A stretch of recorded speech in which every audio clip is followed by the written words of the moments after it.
Yeah. So if you have to go to one of the classrooms, for example, any classroom, how can you immediately tell whether the triple M is happening or not? I don't know whether you could tell. Oh, Mhm. this is definitely a triple M lesson. I just don't think that would. What I would look for in a classroom is whether the learners are engaged, whether the noise in the classroom is productive, Mhm. or that's what I would look for in a classroom.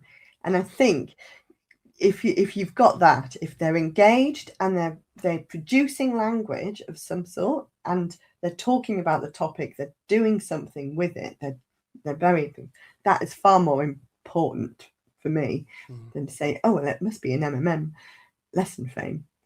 I think that it just gives you the idea. I think the MMM framework gives you a support, or to think, well, have I done this?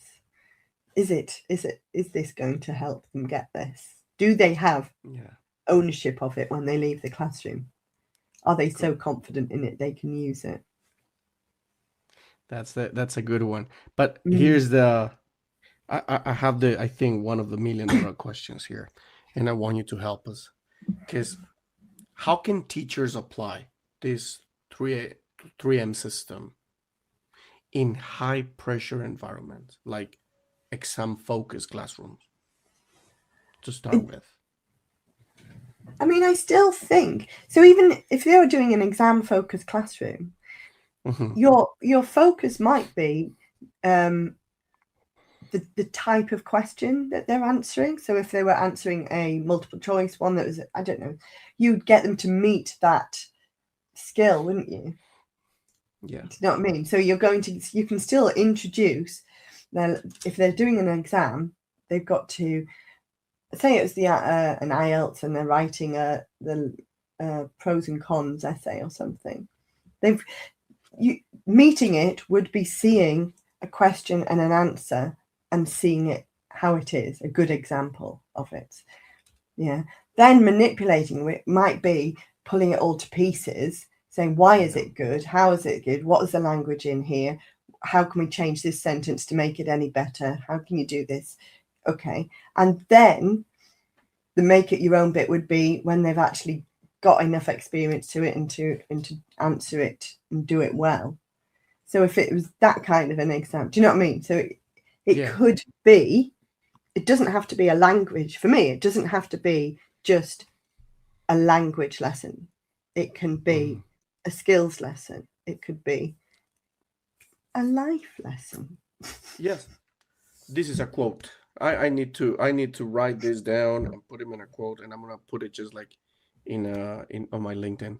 Beautiful. Exactly. A life lesson. Skills. Yeah. It doesn't have to be so much like a subject, Sometimes teachers actually take it to that point, or people in general, they just take it to that point. English is just a subject. Yeah. But they totally forget that it's like a skill. It's a different type of thing. I mean, it's a skill. It's a life lesson, like you said. I think English is actually quite a boring subject, isn't it? I mean, to study English, to study the language, we never have a conversation. Well, I've never had a conversation with my partner and say, oh, I used the present perfect really well today. It's just not going to happen. Exactly. You don't talk about language like that, do you? Yeah. The only time we talk about it is in a language lesson. And the only time in the UK's education system that I grew up in, the only time I learned about tenses was in a French lesson. And she was like talking about the present continuous, and I had no idea what she was talking about. I didn't know what it was in English. Well, so I mean, I'm not a natural language learner like that. I mean, I wasn't interested in language enough to do it, to know these tenses. I mean, I've learnt them now. Yeah, I mean, the language as mean of communication, as mean of life, but not as a subject or like rigid and all that. Yeah. Definitely. You have to have something to talk about to learn the Mhm. language. You Yeah, can't just talk about language. exactly. Nice. That's being very honest. I love it. Mm, So mm, now that we're talking about this, what about the multilingual classroom? In mm. multilingual, how does the triple M change when you're working with multilingual learners instead of a single language group? Well, I think with the multilingual one that you would encourage, or you could use L1 first language a lot more. I mean, and now there's a huge movement about translanguaging and the importance of being able to rely on your first language or your home language in order to convey meaning. And I think that is valid in the meet stage. But at the end of the day, you really want them to move into, I mean, that the whole point is that you want them to learn English because your lessons are in English, or they need to learn English. So there's a limit to that. I think there's far too much translation that goes on or acceptance of translation that can go on in a lot of multilingual lessons, where they're translating instructions and they're translating whole books, or they're translating because they think that's giving them access to the lesson. And it may well do, and it might help them for that lesson, great, but it's not going to help them learn the language and for their future learning. So I had a teacher, I often speak to and invite teachers to speak to me about EAL issues. So, and I had a teacher saying she was teaching very young learners, preschool, and her school was insisting that there was a translator after every instruction she gave them.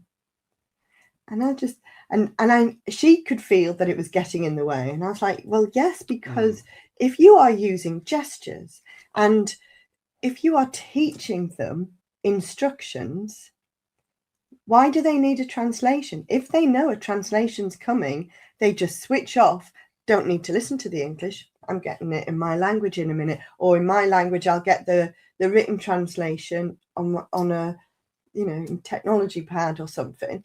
Yeah. So it makes them switch off. One of the first things I would always teach a beginner group of children were the instructions they needed in a classroom. So and it would be matched with a gesture. Stop, look, listen, repeat. Yes. What else do you need for instructions for teaching language to 4 or 5-year-olds? But maybe Definitely. stand up, sit down. I mean, that's, but you don't need much more than look, listen, repeat. And if you're consistent with gestures and you just use one word imperative for the instruction, they will learn it. You got it. And they can repeat, they can do the gestures back to you. They can say the words back to you. Yeah. If you start embedding your instructions in what I want you to do next is I'd like you to blah, blah, blah, blah, blah, and then in a minute we're going to blah, blah, blah. It's all lost. It's all lost. They can't hear the instruction. Yeah, then they need a translation. And this translation will be stop, look, listen, repeat. Yeah, definitely. It is exactly what I'm actually using right now. I'm actually glad that I'm following your steps here, because that's the way I'm doing it. And I'm actually seeing in the school where I am actually seeing teachers who are like a little bit, they get frustrated about these steps, and they have this problem. They're like, how are these kids gonna learn? They don't understand English. How are they gonna learn? I mean, no. So they're actually bringing someone so they can translate to them and all that. So this is the point where I think, first language may help, the L1 may help, but it also interfere in process of ownership, I would say. Absolutely. Absolutely. It doesn't actually help at all. No. I think and you see this so many times, it's like, oh, but that age, all they need to learn is colours and numbers and animals. And that's all they're going to learn if that's all you're going to teach them. And what schools tend to do is to put the people who maybe not have non-native speakers teaching English at that level, or low-level English speakers to teach children, because they know the colours, numbers and animals. But actually, you need the most fluent speakers in there, because they're the ones who are providing context and providing comprehensible input and rephrasing and saying things, and they need to hear it. They need to hear it as much as possible. So, I just think they've got to have, I'm not going to say the word native speaker because I don't think that's right, but you've got to have strong language speakers in the young learner classrooms. I like that one. Strong language speakers. That sounds really good, because I've actually met from both sides, native, non-natives, and definitely the teaching part is not about who's native and who's not. I've actually seen myself teachers who have done an amazing job inside the classroom. It's beautiful what they've done there, and regardless of the nativism or no-nativism or whatever, they've done it, and it's beautiful. I think this is more like a mindset. Yeah. If you're a good teacher, you want to do it, you feel it, you will do it. It's an institution mindset, though, isn't it? Because they're the ones who put in lower level English speakers to teach exactly children, because they think that's all they can learn. But there's so much more. There's so much more they can learn. And this is something that I've noticed, especially where I am now. I've experienced it, and I'm glad actually you brought it, because it's true. It's if you actually bring someone who's not actually strong with the language, we're actually causing a really huge damage to kids, or not even strong in the language, but also someone who's not a teacher and who doesn't have the ability to teach, doesn't have that strategies, that beginning, those bases that you need. What are you going to be teaching? What are you conveying there? Exactly. What are they getting from you? I think that's another point. I think having you here and doing a conference, here and helping all the teachers here would be amazing. Because most of them would love to hear you, and I'll recommend this one as well. Obviously, I will recommend also to check on your website, because you got really good courses there, and you send me one. I'm gonna get one, by the way. I'm gonna be one of your clients there. I really need it, because as a teacher, I think we never stop learning. This is something I would like to highlight it. I do have learning. So I've got a free introducing the MMM framework course. It's a 30-minute course. I think you might have done it. But you can also sign up for my newsletter as well, which I send out weekly, bi-weekly.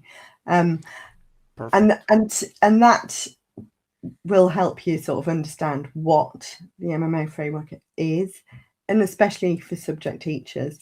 However, I think even if you're a language teacher, you'd still see the value of it and see how it's been. Capture life's precious moments in stunning details with our professional cameras.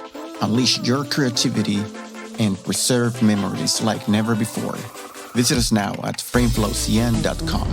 And then let's not stay just in the TESOL or TEFL's courses.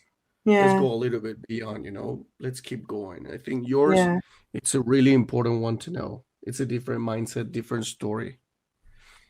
Well, wait till you've done the Language Learners Toolkit, which is for teachers with EAL learners. So the Language Learning Toolkit. And that is presented in the MMM framework. But we talk about what the conditions are for language learning.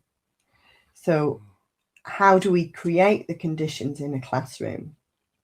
And And I also link this back to first and second language acquisition theories. So it's not just, Jamie Harding Rosa's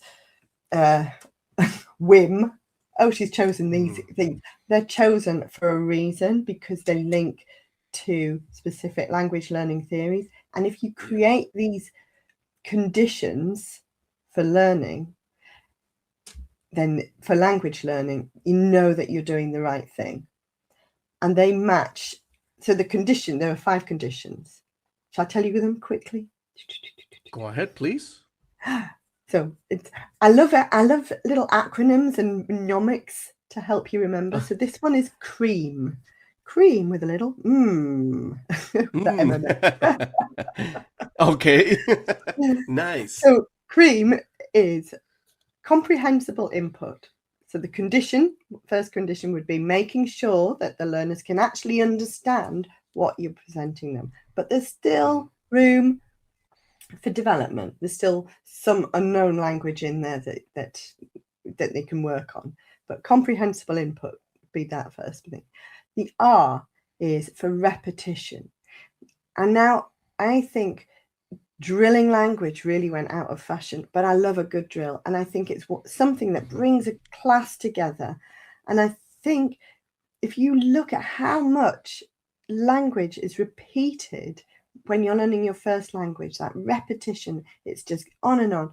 I mean, I've got 2 little 2-year-old grandchildren at the moment, and they just repeat the same phrases over and over again as they're learning. It's usually something I've said, and then they repeat it 5 times to remind me. But, that is helping them, and it helps them with remembering things like word order, structures, chunks of language. So this is really important thing, this repetition. The E stands for experimentation. So using it and trying it out in different ways. And I guess this links quite closely to that manipulation stage. But you need to have that condition, the opportunity and the space to experiment. The A is association and adaptation. So whatever we're learning, we always associate it with what we already know, rightly or wrongly. So you've got that first thing. You've got to associate it with something that you might already know. Then you might need to adapt it to fit in and change it. So you've got to have that idea of adapting knowledge. And then the final one is the M, was meaningful output. Because without actually having to produce language, it's not going to get there. So you can see how they actually quite fit in quite well with the MMM framework, but you have to think of them as the conditions that they need. And have you provided these conditions in your lesson to help your learners? So that's what the toolkit looks at. That's the toolkit that you are actually offering on your website, right? Yeah.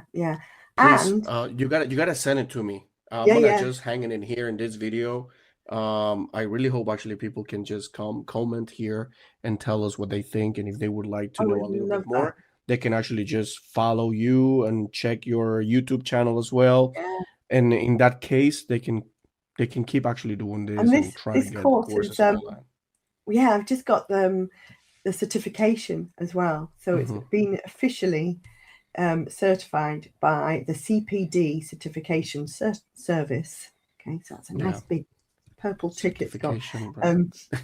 Yeah, you'll see it on the thing, which means if your schools are asking for official CPD recognition, this isn't just a certificate from me saying you've done it. It's a certificate from a huge organization that's around the world and recognized around the world to say you've completed this CPD.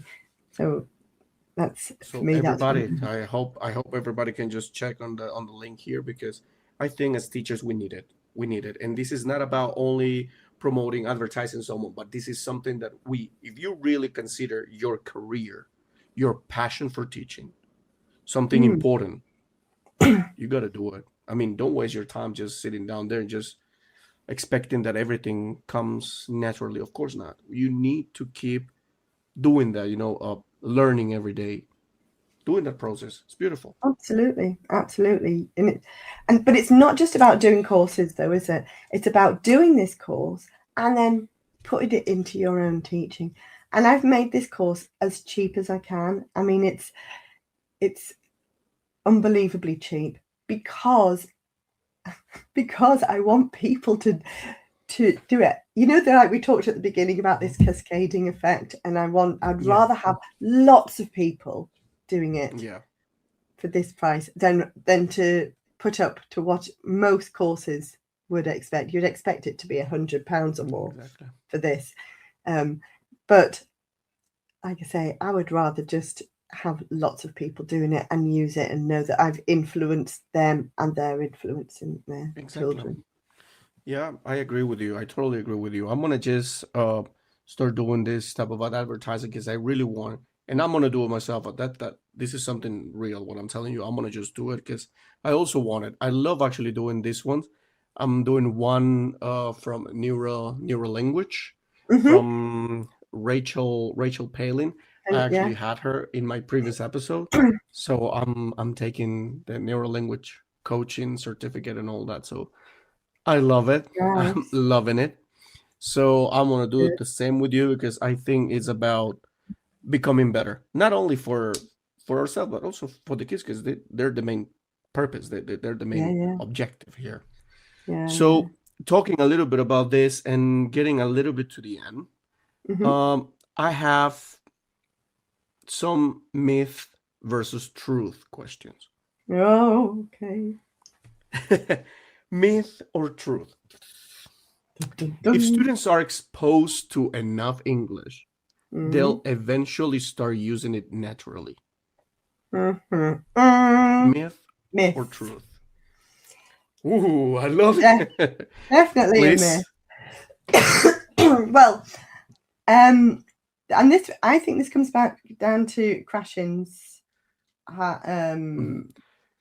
hypothesis. Krashen's theory. Yes. Theory and it's actually been proved that no, and you can see that with EAL learners, if they just sitting in their subject lessons without any support, they're not going to acquire language. They need some language instruction as well. And I know that because I've lived in Portugal for 15 years, and for a lot of that time it was very difficult to learn Portuguese because my home family language was English, so that my son would grow up bilingual. My work was all in English, and so it was quite difficult to learn Portuguese. So I was there trying to absorb it all. It was really hard for sure. Yeah, it is hard actually. So now let's go to the number 2 then. Okay. Myth or truth? Students need to master grammar before they can communicate effectively. Absolutely not. You can just no. You can communicate a lot more with just vocabulary than with grammar. So imagine you're a student who just lands in the middle of London, and you can find out, and you can just go bus, and then name the place you want to go to. British Museum, bus, and somebody will help you and put you on the right bus to get to the British Museum. Hello and welcome to the Language Learning Toolkit, essential strategies for teachers with EAL learners. This is a CPD certified self-study online course designed to give teachers a clear understanding of how language learning works in real classrooms and what that means in practice. Inside the course, I take you through the key principles of language learning and show you how to apply them using a simple, adaptable framework so you can make your teaching more accessible without simplifying your content. True. But if you know all the grammar, excuse me, would you be so kind as to tell me where to go? And you don't know how to say the word bus, or you don't know how to, you're not going to get anywhere. So exactly. That's a no. That's it. No. Myth or truth? Repetition is the most effective way to help students internalize language. Oh, I'm a lover of repetition. I know that for me, I think that's the same for everything though, isn't it? Well, you have to do things more than once in order to do. Well, I do, unless you have a photographic memory, but not many of us have that. Yeah. And I have to do things over and over again to feel comfortable doing it in order to. But think of it, like a pianist. He's not going to be able to just sit down and play and then know that piece of music. You've got to repeat it and repeat it and repeat it, and it's the same with language. Nice. Let's take it to the last one. Myth or truth? Teachers should maintain control over how students use language in a classroom. They should maintain control. I don't think you can maintain control over other people's language. You mean only allow them to use the structure that you've given them to use? No. The L2, for example, control. You're not allowed to speak the L1. Oh, like that? No. Oh, I think they could. I mean, sometimes they need to talk about the topic, getting them interested in the topic. You might need to start in the first language. You might need to use it if you're comparing, and there's a lot of, comparing and contrasting language. So why wouldn't you get them to look at that and maybe do it in their own language? I think they do need to have a little bit, and it depends on the level, doesn't it? Actually, yeah. Of how much of that you have control over. Definitely. I certainly don't think you should ban L1 from the classroom, and I think banning it makes it harder. If you forbid them to speak in their first language, they're not going to say anything. They're going to things. If you then say, I want you to try and speak as much English as possible, then this is the point. Maintain the control, like make it a balance.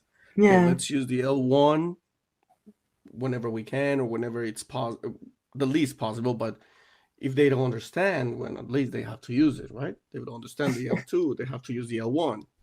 It would not be that good if we just banned the L1 from the classroom.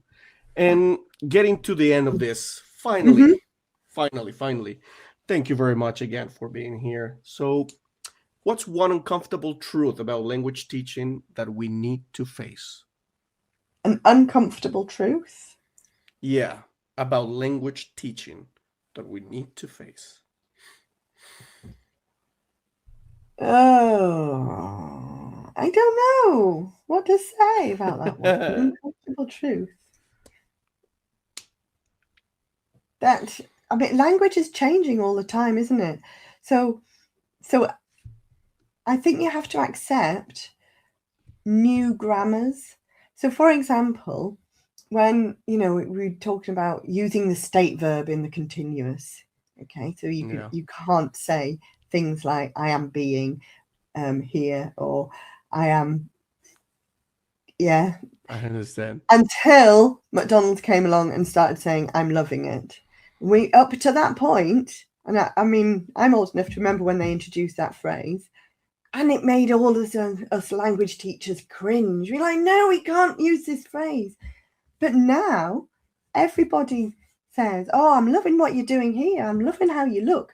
And then you talk about you use other verbs as other words as verbs, like, oh, I friended him. Okay, it's friend is now a verb. So I think the uncomfortable truth is that language evolves, and we can't be prescriptive about grammatical rules. We have to be adaptive, and we have to be acceptive that this language is changing. So we need to be descriptive about it rather than prescriptive. I think that is the uncomfortable truth. Yeah. Definitely. I gotta say again, it's been an amazing time. 1 hour talking with you. It's been amazing. I've learned, and for sure everybody there listening to us have been learning as well. So I will actually just hang your information here, but maybe you can actually just tell us now how people can get in contact with you?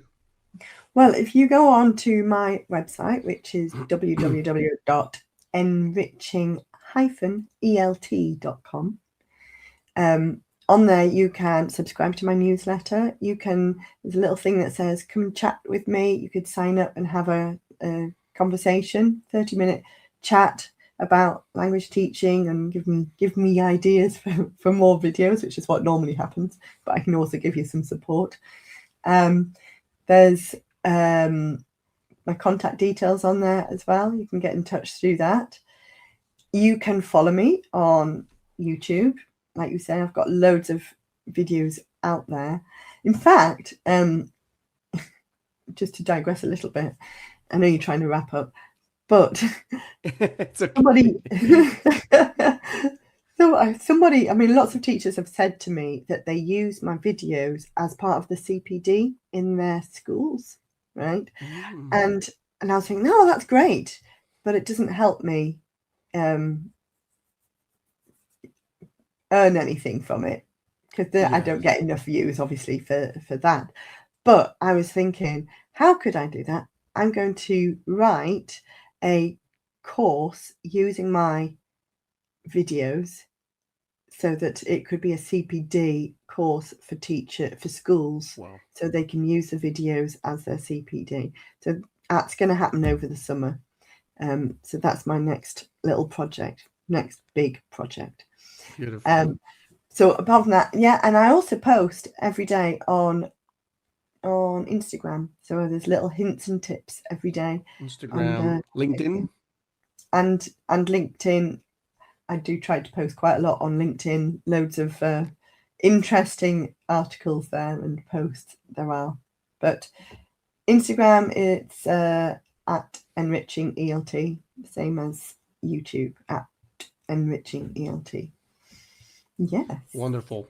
I'm really encourage everyone to get to this website and do it, because it's really helpful. As teachers, Brilliant. we need it. There's loads of free stuff on there as well. If you want to find it, there's even better. Free stuff, everybody. Let's go. Free stuff. Yeah. Best video. If you want something to take into your classrooms tomorrow, watch the chanting video. Yesterday I ate an apple. That you can, and there's a whole free how to create your own chants. There's that. I know I keep giving everything away for free. I saw it. I think I saw that video. I think on YouTube, on your YouTube. Yeah. Yes, I ate an apple, and there were like some other teachers around. Yes. I've eaten an apple today. Tomorrow I'm going to eat an apple. I eat one every day.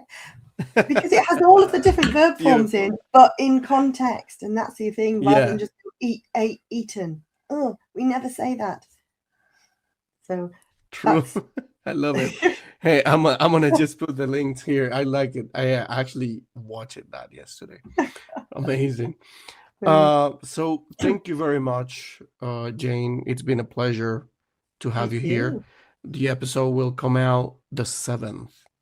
So I will be talking about our episode, and hopefully we can get a lot of people around the ELT enriching advert, like you said, a little advert for the course. Yes. You got homework to do. I know. I need to think about how it's going to look. Can't wait to see it. For sure, it's gonna be really cool. Thanks, mate. That was fun. Thank you very much, Jane.